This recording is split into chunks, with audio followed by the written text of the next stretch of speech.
السلام علیکم، welcome back to my channel. Please channel کو سبسکرائب کریں۔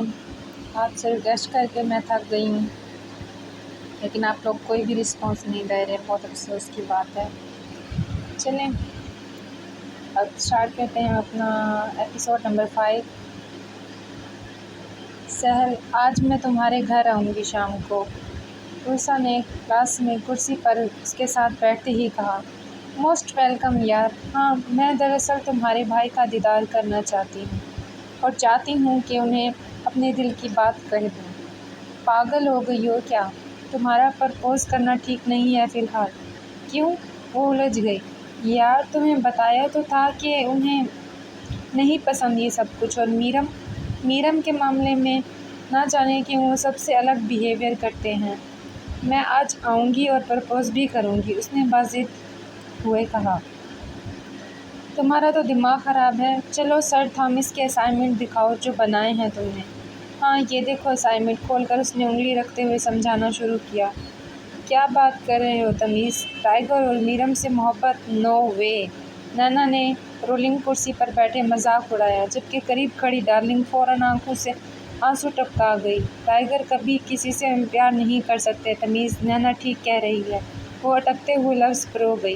یار سچی، اس نے خود کہا ہے کہ وہ میرم کو کسی اور کے ساتھ برداشت نہیں کر سکتا۔ اس کا مطلب تو یہی ہوا نا کہ وہ خود محبت کرتا ہے اسے۔ اگر ایسا ہوا تو میں میرم کو زندہ نہیں چھوڑوں گی، اس نے نفرت سے کہا۔ ہاں ہاں ہاں، سو فنی یار ڈارلنگ، اگر ایسا ہوا تو ٹائیگر تمہیں نہیں چھوڑے گا، نینا نے تنبیہ کیا۔ ہائے گائز، کیا باتیں ہو رہی ہیں؟ خان نے انٹری ماری۔ یہیں کہ ٹائیگر کو بھی پیار ہو گیا ہے، نینا بولی تو اس نے چونک کر دیکھا۔ ہاں میں نہیں مانتا، یہ کبھی نہیں ہو سکتا ہے۔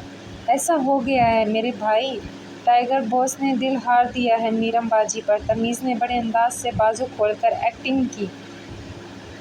پر میرم تو احسن سے؟ ہاں تو کل دیکھا نہیں تھا کیا ٹائیگر نے کیا حشر کیا اس احسن کا؟ لیکن اس نے اپنے ذاتی لگاؤ کے لیے کچھ نہیں کیا، بلکہ احسن کو اس کی غلطی پر مارا ہے۔ ڈارلنگ نے حمایت کرنا چاہے گی۔ غلطیاں بہت سے لوگوں نے کی ہیں ڈارلنگ بیبی، لیکن میرم کو کس کرنے کی غلطی کی تھی نا، اس لیے ٹائیگر نے اسے اتنی بھیانک موت دی تھی، تمیز نے کہا۔ ٹائیگر کبھی بھی کسی سے محبت نہیں کر سکتا، اور اگر اسے کبھی کسی سے محبت ہوگی تو وہ صرف میں ہوں گی، سمجھے؟ اس نے جھنجھلا کر انگلی اٹھائی۔ اوہ، تو میری پیٹھ پیچھے باتیں ہو رہی ہیں میرے خلاف؟ اریال کی آواز سن کر سب نے کیبن کے دروازے پر نگاہ دوڑائی، جہاں وہ اپنی پینٹ کی جیبوں میں ہاتھ دھنسائے تلخی سے کہہ رہا تھا۔ سب نے پھر ایک ہی پل میں سیدھے ہو کر نظریں جھکا لیں۔ نہیں، لیکن تمیز سامنے آیا۔ میں یہ کہہ رہا تھا کہ تم تو کبھی محبت نہیں کر سکتی کیونکہ ٹائیگر بھائی، تمہارے سینے میں دل ہے ہی نہیں، اور یہ سب مجھ سے بحث کر رہے تھے کہ تمہیں محبت ہوگی ہے۔ اس نے کرتے ہوئے تعریف بٹورنا چاہی تو سب نے پوری آنکھیں کھولے دیکھا، مگر تبھی اریال نے ایک زوردار تھپڑ اس کے منہ پر دے مارا۔ سب کے دل اچھل کر حلق میں آ گئے تھے، اس سے پہلے کہ اس نے کبھی تمیز پر ہاتھ نہیں اٹھایا تھا، کیونکہ وہ اس کا رائٹ ہینڈ تھا، مگر آج تو بات تو کچھ اور ہی تھی۔ Just shut up, just stop it. تم لوگوں کی ہمت بھی کیسے ہوئی یہ سوچنے کی کہ ٹائیگر کبھی کسی پر دل ہار سکتا ہے؟ جانتے ہو نا، میں نے ہارنا کبھی نہیں سیکھا، اور محبت کر کے مجھے کمزور بننے کا کوئی شوق نہیں ہے۔ اینڈ تمیز، اگر تمہیں لگتا ہے کہ تم مجھے یعنی کہ ٹائیگر کو بیوقوف بنا لو گے، تم اپنے دماغ کا کچرا صاف کرواؤ، ورنہ میں نے کیا تو بہت پچھتاؤ گے۔ وہ خاموشی سے چہرہ ایک طرف کیے سن رہا تھا، سب کے کان الرٹ تھے۔ اور اگر نیکسٹ ٹائم یہاں یہ پیار محبت سے ریلیٹڈ کسی نے کوئی ڈسکشن بھی کی تو یاد رکھنا کہ اس کی زبان پھر سے میں خود بند کروں گا۔ Do you understand all? اس نے گرج کر پوچھا تو یہاں کی آواز بلند ہوئی۔ اپنے اپنے کام پر دھیان دو سب، اور تم ڈارلنگ، اس کی طرف گھوما تو اس نے ایک دم دیکھا۔ احسن کے خلاف جتنے بھی ثبوت ملے تھے مجھے ان کی ایک کاپی بنا کر دو۔ Okay tiger. اس نے گردن ہلائی تو وہ غصے سے سب پر ایک نظر ڈال کر اپنے کیبن میں چلا گیا۔ تمیز کی اجڑی مہرت دیکھ کر سب نے بامشکل اپنی ہنسی دبائی۔ تمہارا بھائی کہاں ہے؟ نظر ہی نہیں آ رہا، روسا نے آتے ہی صوفے پر پرس رکھتے ہوئے سوال ڈال دیا۔ بھائی کام پر جاتے ہیں نا، تم بیٹھو، کیا کھاؤ گی؟ کچھ نہیں۔ اور یہ میرم چڑیل کہاں ہے؟ اس نے کان کے قریب ہو کر سرگوشی کی۔ پتہ نہیں، میں جب سے یونی سے آئی ہوں وہ غائب ہے، اللہ کرے گھر چھوڑ کر چلی گئی ہو۔ وہ دھیرے سے دعا مانگنے لگی تو سہل نے اس کے سر پر ایک چپٹ